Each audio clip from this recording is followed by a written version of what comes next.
Hello friend, welcome to Stories by Tochi. We bring you interesting folk tales. Please don't forget to hit the like button, please share, and don't forget to subscribe to my YouTube channel. Thank you for doing so. Now let's get into the story. Bright had always been the kind of man who knew what he wanted. From the time he was a teenager, he carried himself with a confidence that made people believe he had everything figured out. He was ambitious, determined, and never one to hesitate when making decisions. By his late 20s, his career was stable, and his finances were in order. The only thing missing was a family of his own. But work consumed most of his time, leaving little room for relationships.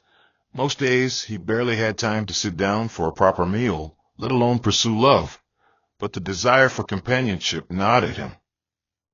His friends were settling down, their lives moving forward, while his remained rooted in long hours at the office and lonely nights in his apartment. It was during one of those evenings, as he sat in his car after work, that an idea formed in his mind. He thought of Favor, his best friend's younger sister. He had known her for years, but only in passing. She was beautiful, polite, and carried herself with a quiet grace that many men found attractive. Unlike him, she was more laid back, the type to let life unfold naturally. He wondered if she would be interested in him, if she saw him the way he had recently started to see her. The idea of building a life with someone familiar, someone he could trust, was comforting. And so, without overthinking it, he reached for his phone and dialed her number. Their first date was simple but unexpectedly enjoyable. They met at a quiet restaurant where the soft hum of music played in the background and the scent of freshly baked bread filled the air. At first, the conversation was polite, carefully chosen words exchanged between two people trying to understand each other. But as the evening went on, they both relaxed. Favor laughed easily, her smile lighting up her face in a way that made Bright feel at ease. She had a way of making everything feel effortless, as though they had known each other forever. They talked about childhood memories, their dreams, and their favorite foods. When the night ended, Bright found himself wanting more. The days that followed were filled with late-night phone calls and long text conversations. It wasn't a whirlwind romance, but something steady, something that felt safe. Within a few months, their relationship deepened, and Bright, being the decisive man he was, proposed. Favor accepted without hesitation. The wedding was a modest but joyous event, attended by family and close friends. There were no grand displays of luxury, just the warmth of love and the promise of a shared future. For Bright, it felt like the beginning of everything he had ever wanted. When their son, Liberty, was born a year later, he believed his life was finally complete. The sleepless nights of fatherhood didn't bother him. In fact, he cherished them. He would come home after long hours at work and watch his son sleep, feeling a sense of fulfillment he had never known before. But as time passed, something began to shift. At first, it was subtle, moments of distance in Favor's gaze, a lack of warmth in her touch. Bright noticed it, but he brushed it aside, blaming stress or exhaustion. She had become less affectionate, less engaged in their conversations, but he told himself it was normal. Every marriage had its ups and downs. He worked harder, thinking that providing more for the family would fix whatever was wrong. But no matter how much he gave, the distance remained. Then, strange things began to happen, whispers in the neighborhood, stolen glances from people who seemed to know something he didn't. He ignored them, unwilling to entertain the idea that anything was amiss. But deep down, an unease settled in his gut, a silent warning that all was not as it seemed. The illusion of a perfect family was beginning to crack, but Bright, ever the optimist, refused to see the truth staring him in the face. He had built a life he was proud of, and he wasn't ready to admit that it might have been a lie all along. Bright had always trusted Favor, never once doubting her loyalty. He believed that love, once formed, remained unshaken. His marriage was not filled with passion and excitement, but he had always thought of it as stable, an arrangement built on mutual understanding and respect. He did not expect grand gestures or endless displays of affection. He simply wanted a home, a place where he could return after a long day and feel a sense of belonging. But something about Favor had changed in the past year, and no matter how much he tried to deny it, the distance between them had become undeniable. It started with the late nights. Favor began stepping out more often, sometimes using vague excuses, other times not even bothering to explain her absence. At first, Bright assumed she was visiting friends, or simply taking time for herself. He convinced himself that she deserved a break from the monotony of home life. But as the weeks turned into months, the pattern became more disturbing. She started dressing differently, clothes that clung to her figure in a way they never had before, her makeup more elaborate than necessary for a casual outing. The scent of perfume lingered on her skin when she returned, too strong to have faded naturally throughout the evening. When Bright questioned her, she would smile, her voice smooth and reassuring, dismissing his concerns as unnecessary jealousy. And so, he let it go. He was too busy with work, too exhausted to press further. But deep in his chest, a silent doubt began to grow, creeping into his thoughts in the dead of night when sleep refused to come. Then the whispers started. They came from the lips of neighbors, disguised as casual remarks and conversations. Women in the market spoke in hushed tones when they saw him, their eyes filled with something he couldn't quite place, pity, perhaps, or hesitation. Friends hesitated before speaking, as if debating whether to say something or keep their silence. Bright ignored them all. He did not believe in gossip, nor did he have the time to entertain baseless rumors. But soon, even Liberty's nanny, an elderly woman who had cared for their son with a motherly devotion, gave him a concerned look one evening and muttered, "A man should never ignore the quiet cries of his own home." Those words clung to him like a heavy shadow. Still, he did nothing. He told himself that he trusted his wife, that she had given him no concrete reason to suspect her of wrongdoing. He had never caught her in a lie. He had never seen anything himself. What kind of husband would he be if he doubted her based on nothing but whispers and suspicion? So he buried his doubts, focusing instead on his work, convincing himself that his absence was the problem, that if he only made more time for her, things would return to the way they once were. But fate had a cruel way of forcing the truth into the light. It happened on an evening like any other, except for the fact that Bright was unwell. A headache had been building behind his eyes all afternoon, growing into a throbbing pain that made even the hum of conversation around him unbearable. By early evening, he couldn't take it anymore. He left work earlier than usual, driving home with the intent of taking some medicine and resting for a while. He didn't call ahead to let Favor know he was coming home. Why would he? He was a husband returning to his own house. As he approached the front door, something felt off. The house was too quiet. No sound of Liberty's laughter, no humming from the nanny, no clatter of dishes from the kitchen. He stepped inside, and his heartbeat quickened. The air felt thick, charged with something he couldn't yet understand. Then, from the direction of their bedroom, he heard it, muffled voices, hushed and urgent. The door was slightly ajar, and through the small gap, he saw them, Favor and their neighbor, tangled in an embrace that shattered every last shred of his denial. His breath caught in his throat. His hands clenched into fists, not out of rage, but out of sheer disbelief. He had given her everything, a home, his trust, his name. And yet, here she was, in the very bed they had once shared, betraying him in the most unforgivable way. The sound of the door creaking as he pushed it open made them both turn. Favor's eyes widened, her mouth parting as if to explain, but there were no words that could erase what he had seen. The silence that followed was louder than any argument, heavier than any accusation. And in that moment, Bright knew his marriage was over. The house that once held warmth now felt cold, stripped of the illusion of love that Bright had clung to for so long. Favor left without protest, gathering her belongings with a blank expression that haunted him more than if she had begged to stay. She did not fight for their marriage, did not ask for forgiveness. She simply left, as if walking away from something that had never truly mattered to her.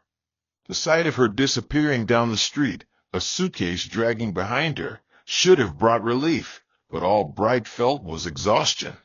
The house was silent now, and that silence pressed in on him, suffocating. Liberty, too young to understand the full weight of what had happened, remained in the care of his nanny, his innocent eyes oblivious to the storm that had just passed through his home. Bright knew he could not raise his son alone, not with his demanding job, not with the loneliness that crept into his bones at night. He needed a wife, not just for himself, but for Liberty. A mother's presence was important, a guiding hand to care for him in ways Bright could not. So, when he met Rema, he allowed himself to hope again.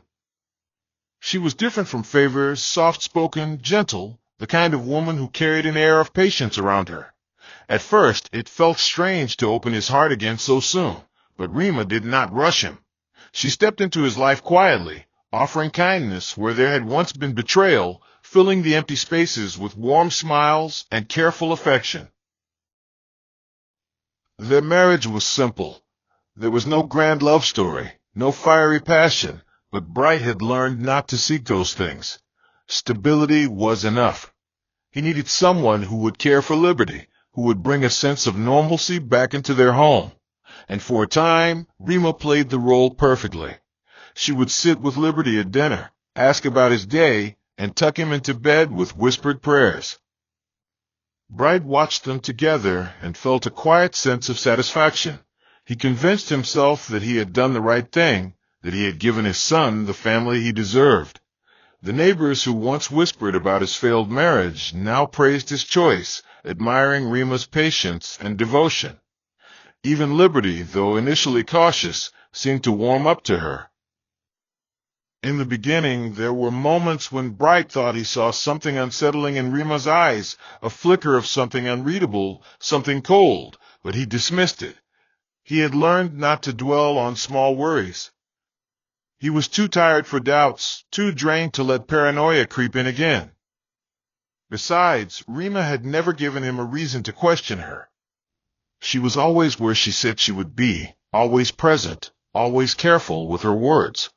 And so, he let himself relax into the rhythm of his new life, unaware that beneath the surface, something darker was beginning to grow. It started slowly, so subtly that Bright did not notice the change. The warmth in Rema's voice toward Liberty became less frequent, the soft smiles replaced with something more restrained. At first, Bright convinced himself that she was simply adjusting to motherhood, that she was learning how to balance her role as a stepmother in a house still carrying the weight of past wounds. But Liberty, still a child, was more perceptive than Bright gave him credit for. He felt the shift before his father did, the way Rema's touch became colder, the way her patience with him thinned. When Bright was around, she maintained her kindness, but when they were alone, something was different. The bedtime prayers stopped. The gentle questions about his day faded into silence. Soon, small punishments appeared, his favorite toys taken away for minor missteps, his meals delayed for reasons that never quite made sense. Liberty learned quickly that his father's presence was the only thing keeping Rema's behavior in check. He wanted to tell Bright, to explain the unease that settled in his stomach when she looked at him, but something about her warnings kept him quiet. "Your father won't believe you," she whispered one night, her fingers gripping his wrist just a little too tightly. "He brought me here to take care of you. If you make trouble, he'll send you away." And Liberty, still too young to challenge her words, swallowed his fear and said nothing. The shift in Rema's behavior was gradual, a slow unraveling of the warmth she once pretended to show Liberty. In the beginning, her cruelty was subtle, something that could be easily overlooked or excused. She would send him to bed without dinner for leaving his shoes in the wrong place, or make him stand outside in the cold if he spilled water on the floor. When Bright was home, she maintained the facade of a caring stepmother, gently correcting Liberty when necessary, always making sure to smile when his father was watching. But the moment Bright stepped out of the house, the mask slipped. Liberty quickly learned to fear the sound of his father's car driving away, the door clicking shut behind him like the signal of an impending storm. Reba's punishments grew harsher, more creative in their cruelty. She would lock him in the storeroom for hours with only the sound of rats scurrying in the darkness to keep him company. Other times, she would assign him impossible tasks, scrubbing the floors until his fingers ached, washing clothes twice his size, carrying heavy pots from one end of the kitchen to the other just for her amusement. Each time he failed to meet her expectations, she would shake her head in mock disappointment, telling him how useless he was, how much of a burden he had become. She never hit him, never left marks that could be seen, but the weight of her words and the emptiness of her affection left scars of their own. Liberty tried at first to find comfort in his father, to drop small hints about the way Reba treated him when they were alone. But Bright, exhausted from work and distracted by the demands of his career, barely noticed. When Liberty hesitated to answer Reba's questions at dinner, Bright assumed he was simply being shy.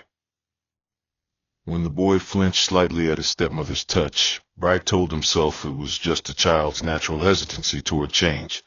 And when Liberty's once bright eyes began to dull, when his laughter faded into quiet obedience, Bright failed to see the signs.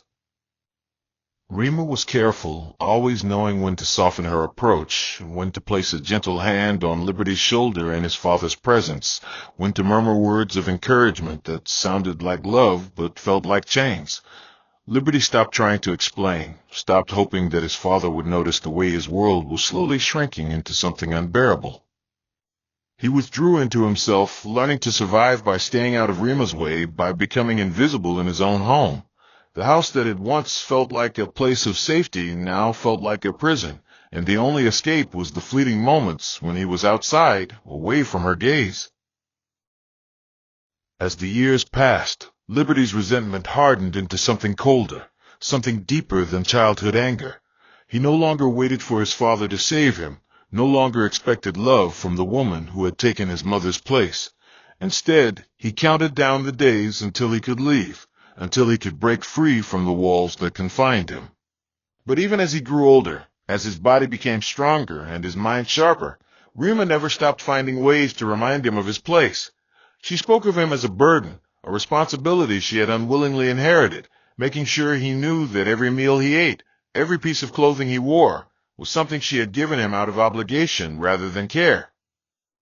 And Bright, blind to the storm brewing in his own home, continued to believe that his family was whole, unaware that the child he had once held with so much love was slowly slipping away from him. Liberty no longer prayed for Reba's kindness, no longer wished for his father's attention. He only prayed for freedom, for the day he would finally walk away without looking back. Liberty had grown used to silence. He carried it with him like a second skin, retreating into it whenever the weight of his stepmother's cruelty became unbearable. He had learned to speak only when spoken to move quietly through the house, to anticipate Reba's moods before they turned dangerous. But even as he obeyed every unspoken rule she imposed, he could feel the resentment festering inside him, twisting into something darker. At night, when the house was cloaked in stillness, he would lie awake, staring at the ceiling, imagining a different life, a life where he was free from her gaze, where he could breathe without fear of punishment. He no longer thought of his father as a savior. Bright had made his choice long ago, and Liberty had accepted that he would always come second to his father's work, second to everything else that mattered. He was alone in this fight, and if he wanted to survive, he had to find a way out. But leaving was easier dreamed than done. He had no money, no skills, no one to turn to. He was trapped in a house that did not feel like home, bound to a father who was too blind to see his suffering, and a stepmother who made sure he never forgot how unwanted he was. Then the day came when Bright announced his decision. Liberty was to leave home to learn a trade. At 19, he was no longer a boy, and his father believed it was time for him to find his own path. For most, the thought of being sent away might have carried fear or uncertainty, but for Liberty, It was the first time in years that he felt something close to hope. This was his chance, the escape he had been waiting for. He nodded obediently when Bright spoke, pretended to be grateful when Rema forced a smile and told him she wished him well. But inside, his heart pounded with anticipation. He counted the days until his departure, careful not to show any excitement, not to give Rema any reason to suspect how desperately he wanted to leave. She had always taken pleasure in control, in holding power over him, and he feared that if she sensed his eagerness, she might find a way to ruin it. So he played his part, continued to move through the house like a ghost, endured the last of her punishments with quiet patience. But at night, when he was alone, he packed his few belongings with trembling hands, knowing that the life he had known was finally coming to an end. The day of his departure was unremarkable. Bright handed him a small sum of money, barely enough to survive on, and gave him the name of a man who would teach him a trade. There were no long goodbyes, no words of encouragement, just a pat on the back, a brief nod, and the expectation that he would make something of himself. Rema, standing by the door, watched him leave with an expression he couldn't quite read. Perhaps she was relieved to see him go, to finally rid herself of the boy she had never wanted. Or perhaps she was already thinking of ways to make his life harder, even from a distance. Liberty did not look back. He stepped onto the road, feeling the weight of years of pain begin to lift from his shoulders. He was free, at least, for now. But as he walked away from the house that had been his prison, he made a silent promise to himself he would never allow anyone to treat him like that again. He would build a life on his own terms, far from the shadow of his father's neglect and Rema's cruelty. And one day, when he was strong enough, when he had made something of himself, he would return, not as the boy who had been cast aside, but as a man who no longer cared whether they regretted losing him or not. The journey away from home felt unreal at first, as though Liberty had stepped into a different world, one where he was no longer bound by Rema's harsh gaze or his father's indifference. The road stretched endlessly ahead, dust rising beneath his worn shoes, and for the first time, he felt the weight of possibility pressing against his chest. He had never been alone like this before, never had to navigate life without the rigid structure of a home, however cruel it had been. The small sum of money Bright had given him was barely enough to last a few days, and he knew he had no choice but to adapt quickly. He followed the address his father had given him, arriving at a modest but busy workshop owned by a man named Master Gede, a well-respected craftsman known for his skill in furniture making. Liberty had never imagined himself working with his hands, shaping wood and carving designs, but he knew that if he wanted to survive, he had to learn. The first few weeks were difficult. His palms blistered from handling rough tools, his muscles ached from lifting heavy planks, and his mind struggled to grasp the intricate techniques required for the craft. Master Jed was a strict teacher, not one to waste time on laziness or excuses, but Liberty saw something in him that he had never seen in Bright, genuine investment. Jed did not merely bark orders. He explained, corrected, and when Liberty failed, made him start over until he got it right. As the months passed, Liberty found himself growing into the work, his hands becoming steadier, his eye for detail sharper. There was something satisfying about taking raw, unshaped wood and transforming it into something useful, something beautiful. He woke before dawn and worked late into the evening, pushing himself harder than anyone expected, driven by the quiet determination to never return to the life he had left behind. Though he barely spoke of his past, the other apprentices sensed that his hunger for success came from something deeper than ambition. They called him the Silent One, always focused, always distant. But even in his isolation, Liberty found something close to belonging among them.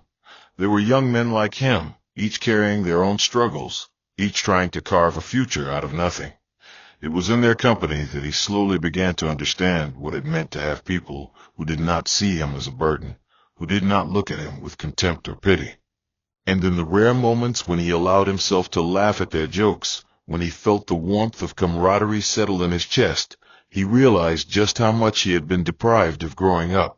Yet, even as he embraced this new chapter, a part of him remained guarded, unwilling to fully trust in happiness. By the time 5 years had passed, Liberty was no longer the boy who had left home with nothing but a desperate need for escape. He had become a man, skilled, confident, and self-reliant. Master Jay, recognizing his talent and dedication, helped him establish his own business, giving him not just the tools of the trade, but also the wisdom of experience. Liberty worked tirelessly, pouring himself into his craft until he had built a reputation strong enough to stand on its own. He no longer thought about Rima or Bright with bitterness. Instead, he felt nothing at all. They were ghosts of a past that no longer had power over him. He had promised himself that he would never return, that he would never again allow them to influence his life. But fate had a way of stirring old wounds, of pulling people back into the places they swore they had left behind. And when word reached him that Rima was trying to destroy everything he had built, he realized that his past was not done with him yet. For years, Liberty had convinced himself that the past no longer held any power over him. He had built something of his own, something Rima could never take from him, something that proved he was no longer the helpless boy she had tormented. His furniture business was thriving, his name growing beyond the small workshop where he had trained, and with every passing day, he felt himself becoming the man he had always wanted to be, independent, respected, untouchable. But no matter how much he tried to sever himself from the memories of his childhood, the past had a way of creeping in, whispering reminders that some wounds never truly heal. It started as a rumor, a hushed conversation between traders at the marketplace, a mention of his name spoken with wary glances. At first, Liberty ignored it. Gossip was common, and he had long learned not to concern himself with the idle chatter of strangers. But then, strange things began to happen. Orders that had been confirmed were suddenly canceled without explanation. Longtime customers hesitated when he approached, their smiles forced, their voices uncertain. Whispers followed him wherever he went, murmurs that something was wrong, that his name was being dragged through the mud. And then, one evening, an apprentice rushed into his workshop, breathless with urgency, his eyes wide with fear. "Someone is spreading lies about you," he said, his voice low. "They say you're a fraud, that you stole from your master, that your success is built on deception." At first, Liberty laughed bitterly. It was absurd. He had earned everything he had through hard work, through sweat and sacrifice. But as the days passed, it became clear that the damage was real. Business slowed, and though some remained loyal, many others kept their distance, unwilling to take a risk on a man whose name was now tainted. Liberty's anger burned low and steady, a quiet, seething rage that simmered beneath his calm exterior. He knew who was behind this. Only one person would go to such lengths to see him fall. Rima. She had never been content with simply watching him leave. No, she needed to destroy him, to remind him that no matter how far he ran, she still held the power to make his life miserable. But why now? Why after all these years? Had she simply been waiting for the right moment, or had something triggered this sudden attack? Liberty had no answers, only a certainty that he could not let her win. But confronting Rima was not a simple matter.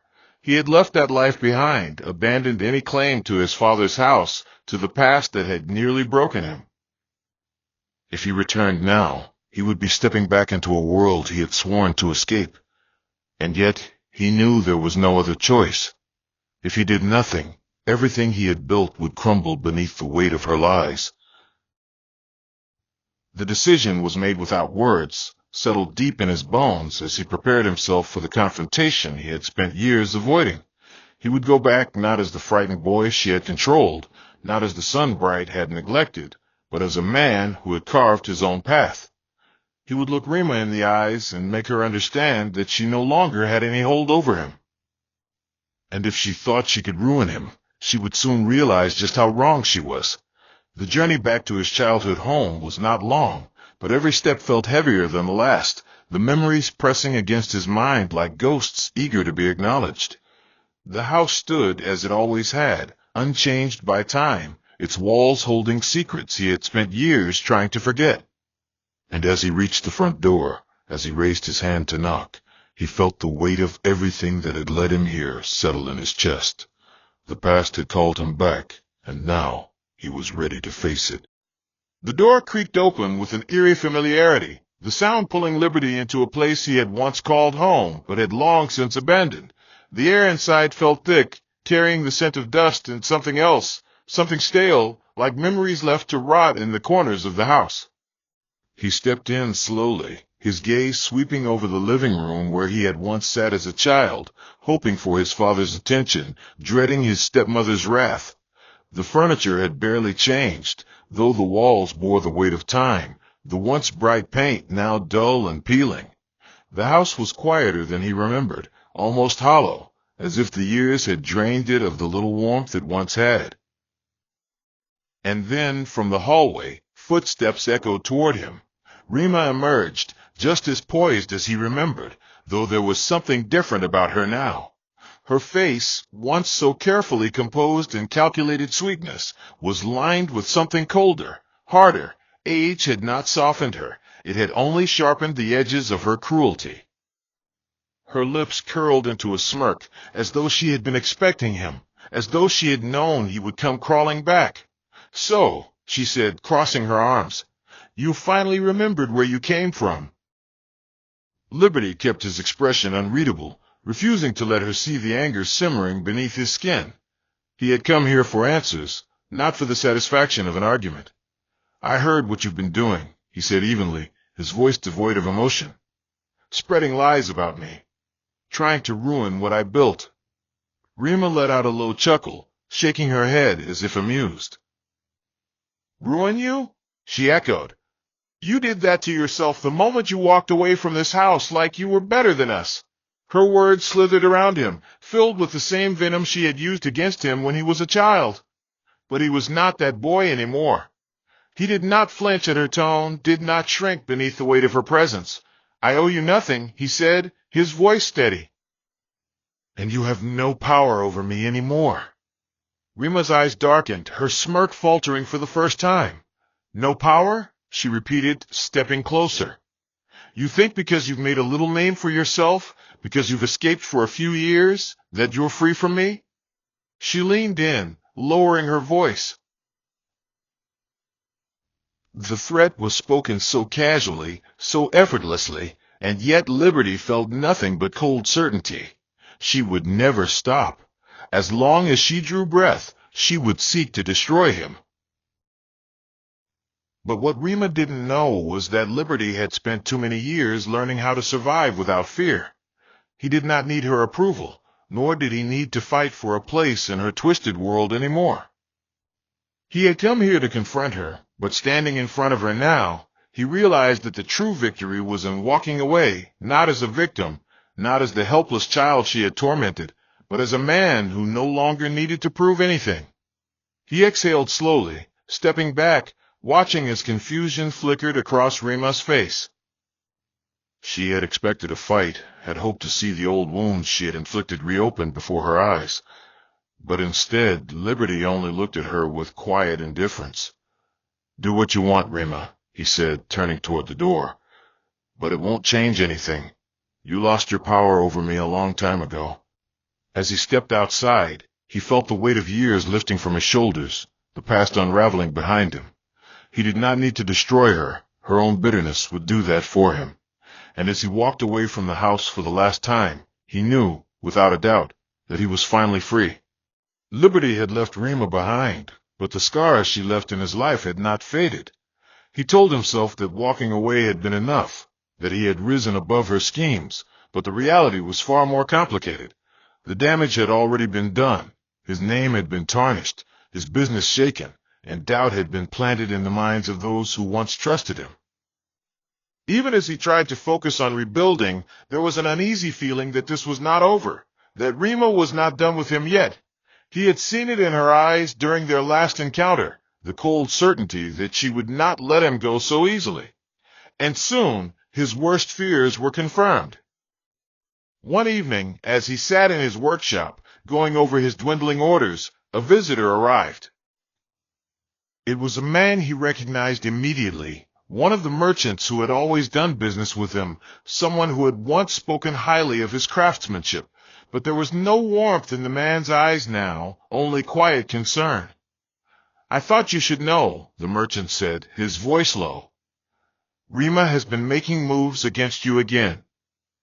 She's not just spreading rumors this time, she's trying to ruin you completely." Liberty felt a cold weight settle in his chest. "What has she done?" he asked, though deep down he already knew it would be worse than before. The merchant sighed, looking around as if afraid they might be overheard. "She's been bribing officials, paying them to spread word that your business is involved in fraud. People are afraid to buy from you now. Some say she even tried to frame you for theft." Liberty clenched his fists, his jaw tightening as the reality of Rema's relentless cruelty sank in. This wasn't just about pettiness anymore, this was calculated destruction. She wanted to strip him of everything, to leave him with nothing, to force him back into the powerless state he had once been in. But Liberty had worked too hard to let her win. He refused to let the past dictate his future. If she thought he would crumble under the weight of her deception, she had underestimated the man he had become. "Thank you for telling me," he said quietly, though his mind was already racing with what needed to be done. The merchant hesitated, then placed a reassuring hand on his shoulder. "Not everyone believes the lies," he said. "You've earned people's trust, but you need to fight back before it's too late." Liberty nodded, his resolve hardening.